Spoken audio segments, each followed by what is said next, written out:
In this video, I'm going to show you how to publish Lovable website. Now, the first thing you want to do, you want to open up one of your projects you would like to publish, and then you want to click in the top right where it says publish. And then the first thing you're going to have to do is click on review security. Now, once this happens over here, as you can see, you may get an error or maybe not. So you can just dismiss this over here. Or of course, if you don't get an error, you can just confirm it. And then when it says no Superbase security issues, here you have to see your publish site. Now you can preview it by clicking this link over here, which is going to basically just preview it for you. And there we go, this is what it's going to look like. And you can also basically just adjust this by clicking this button over here, and then you can basically rename your project.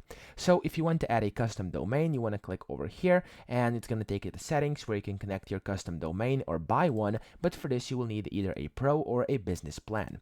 So after you've done this, after you're happy with all of this, you simply have to press on publish over here, and then this is going to get published, and it's going to be available at this very link over here.